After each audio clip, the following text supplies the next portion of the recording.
그 고통에서 배어나오는 그 하소연을 들은 이후에 그의 곁에 있는 친구 빌닷이 등장을 해요. 그리고 그 친구인 이 욥이 당하는 고통을 바라보고 관찰하고 나름 해석을 해서 조언을 줍니다. 그가 무엇이라고 욥에게 말하는지 우리가 오늘 말씀을 통해서 보게 되는데요, 한마디로 표현한다면 인과응보에 대해서 조언을 주고 있습니다.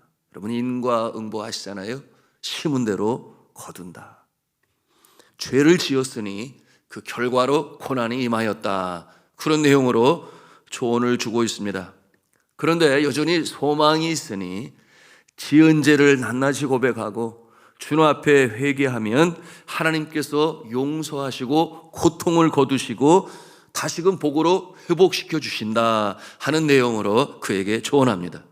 왜냐하면 하나님은 정의의 하나님이시고 공의의 하나님이 되시기 때문이라는 것이에요. 함께 이 내용 3절 말씀인데요, 같이 3절 말씀 읽도록 하겠습니다. 시작.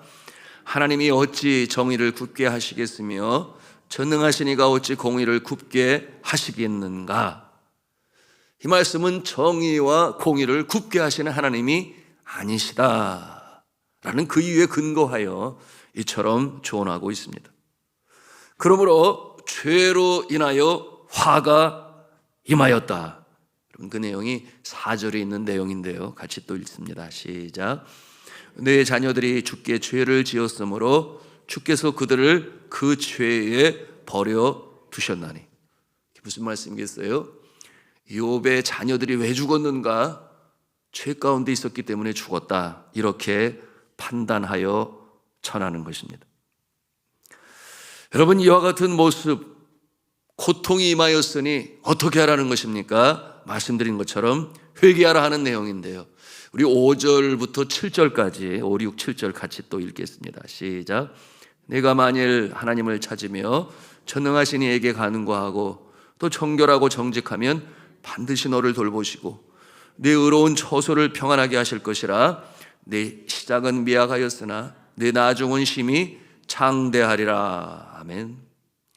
여러분, 이 말씀에서 내 시작은 미약하였으나 이렇게 말씀하고 있는 것은 내가 이처럼 말할 수 없는 고난 중에 어려운 처지에 있지만, 그런 뜻이에요.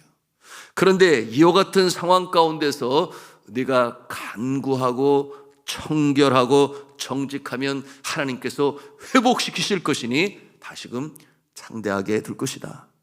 이와 같은 내용으로 전하는 이것이 빌닷의 주장이에요. 여러분, 어떻게 생각하십니까? 이 빌닷이 욥에게 한 말이 맞는 말입니까? 틀린 말입니까? 틀린 말이 없어 보여요. 여러분, 그가 이해하고 있는 하나님은 어떠한 하나님이신가? 인과응보의 하나님이시다. 악한 자에게는 벌을 내리시고 선한 자에게는 복을 내리시는 하나님이시다, 그렇게 그가 주장하며 조언하는 것이에요. 그러니 조상들을 보고 배워라. 조상들이 그렇게 행하지 아니하였느냐? 8절 내용인데요, 또 8절 말씀 같이 읽겠습니다. 시작. 청하건대 너는 옛 시대 사람에게 물으며 조상들이 터득한 일을 배울지어다. 조상들이 터득한 그 모습을 배워라. 어떤 내용이에요? 그가 앞서 언급한 그대로죠. 고난이 임하면 빨리 죄를 회개하고 하나님의 자비와 용서를 간구하라. 그런 하나님이 긍휼히 여기셔서 용서하시고 그리고 회복시킬 것이다. 그것이 조상들이 행한 바가 아니냐. 그러니 보고 배워라. 이런 내용으로 조언하고 있습니다. 여러분, 이 친구 빌닷의 이와 같은 조언은 먼저 욥에게 이야기를 했었던 엘리바스, 그 첫 번째 친구의 주장과 크게 다르지가 아니에요. 인과응보라고 하는 면에서 그렇습니다. 그런데 뉘앙스는 좀 달라요. 엘리바스는 고난이 오는 것은 죄의 결과다, 하나님은 공의의 심판주가 되신다, 이렇게 강조했다면 이 빌닷은 그러나 해결의 길이 있다. 죄를 회개하고 자복하며 하나님께 용서를 빌면 그 고통은 하감될 것이며 하나님께서 용서하시니 다시금 회복되게 될 것이다 하는 이쪽으로 더 강조점을 두고 있습니다. 여러분이 처음 친구의 모습은 마치 죄인을 기소하는 이 검사처럼 그 죄에 초점을 맞추고 있다면, 이 두 번째 친구인 빌닷은 마치 애정어린 판사처럼 용서받는 방법을 제시하고 있는 그 모양새입니다. 그것은 어떻게 감방에 들어가서 철저히 참여하고 새 사람이 되어 나오라 하는 그와 같은 내용으로 이야기하고 있습니다. 여러분은 어떻게 생각하십니까? 이 두 친구의 고난에 대한 해석과 그 고난의 해결의 방법이 맞습니까? 옳은 처방을 내린 것입니까? 여러분이 만일 욥의 입장이라고 한다면 이 두 친구의 조언을 어떻게 듣겠습니까? 예를 들어서 만일 여러분이 병들어 병원에 입원하고 누워있는데 찾아와서 하는 말이 지은 죄 때문이야. 그러니 빨리 하나님께 회개해야지. 하나님은 죄를 미워하셔. 철저히 회개해. 그러면 병이 물러갈 거야. 그럼 여러분 기분이 괜찮아지시겠어요? 잘 모르겠어요? 여러분 저 같으면 뿔딱지 날 것 같은데 여러분은 어떠십니까? 그래? 그러면 너는 죄가 없어서 건강하니? 정말 죄 때문이라면 나 대신 내가 여기 누워 있어야 할 거야. 뭐 이런 반감을 가지고 되받아칠지 모르겠습니다. 성도 여러분, 오늘 이 빌닷의 조언이 틀린 말은 아니죠. 하나님은 공의의 하나님이십니다. 악인을 벌하시고 선인에게 복을 주시는 하나님 아버지심이 틀림이 없어요. 그러므로 죄를 범했는데 고난이 임하면 어떻게 해야 되겠습니까? 당연히 회개하고 용서를 간구해야 합니다. 그 어려움에 처한 본인이 먼저 잘 알 것이에요. 본인 마음보다 더 잘 아는 사람이 어디 있어요? 믿음의 사람이라면 내주하시는 성령님께서 그 마음에 찔림을 주세요. 내가 이거 잘못하지 않았니? 하나님이 너를 바라보고 계시는데 주님 앞에 자복하고 회개하면 하나님이 다시 안으시지 않겠니?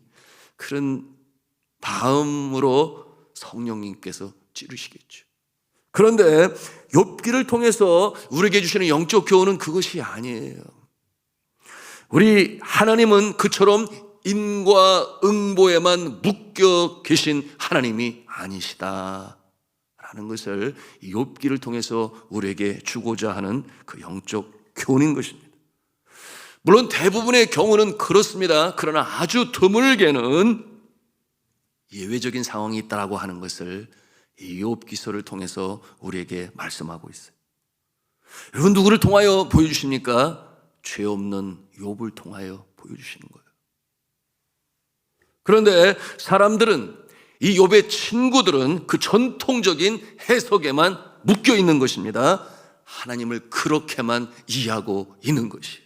이 정형의 틀을 벗어나지 못하고 거기에 묶여서 해석하고 판단하고 그러므로 정죄하는 이와 같은 모습인 것입니다. 여러분, 이와 같은 모습은 마치 율법주의와 흡사하지 않습니까? 하나님이 주신 율법을 지키면 흥하고 율법을 지키지 아니하면 망한다. 율법이 잣대가 되었어요. 그래서 율법에 얽매여 살려니 자유함이 없습니다. 안식일에 지켜야 할 율법만 39개의 조항이 있다고 그랬어요. 이 모습을 보시고 예수 그리스도께서 뭐라고 말씀하셨는가 하면 안식일의 주인은 나다. 이게 무슨 말씀이겠어요? 안식일의 주인은 율법이 아니다. 안식일의 주인은 나다. 거기에 얽매여 자유함을 얻지 못하고 억지로 행하여 그렇게 얽매여 있으니 기쁨으로 안식일을 지키느냐 아니면 율법에 얽매여 지키느냐고 급급하느냐, 이와 같은 내용으로 예수 그리스도께서 말씀하시는 것이니, 여러분 율법을 지키느라 고생한 자들에게 주님이 뭐라고 말씀하세요? 수고하고 무거운 짐진 자들아 다 내게로 오라. 내가 너희를 쉬게 하리라. 여러분, 이 마태복음 11장 28절에 그렇게 말씀하시는데 그게 무슨 뜻이겠어요? 이 율법 위에 역사하시는 법, 생명의 성령의 법이 있다. 이 성령의 법은 믿는 자의 심령에 은혜로 임하는 것이니 십자가의 도를 믿는 자에게 은혜로 주시는 생명의 성령의 법이 있다. 그런 말씀이에요. 여러분, 그러므로 이와 같은 모습은 마치 예수 그리스도께서 지신 그 멍에와 같이 예수님도 멍에를 지셨어요. 그런데 그 멍에에 대해서 어떻게 설명을 하십니까? 내 멍에는 쉽고 내 짐은 가벼움이라 하시니라. 여러분, 이와 같은 말씀에서 바로 이 자유함에 대해서 우리 예수 그리스도께서는 말씀하시는 것입니다. 이 자유함은 누구에게 주어진다 그랬어요? 십자가의 도를 믿는 자에게 은혜로 부어주시는 것이 바로 이 자유의 생명의 성령의 법이다. 그런데 율법에 얽매여서 그 틀을 벗어나지 못하는 그와 같은 모습을 예수 그리스도께서는 가르쳐 깨닫게 하신 것이에요. 자, 다시 본 주제로 돌아가겠습니다. 인과응보로 인하여 고난이 온다면 스데판이 돌에 맞아 순교한 것에 대해서 어떻게 대답을 할 수 있을 것입니까? 그런가 하면은 복음을 전하다가 이 가이사라 앞에서 목뱀을 당한 사도 바울의 그 모습을 어떻게 대답할 수 있으며,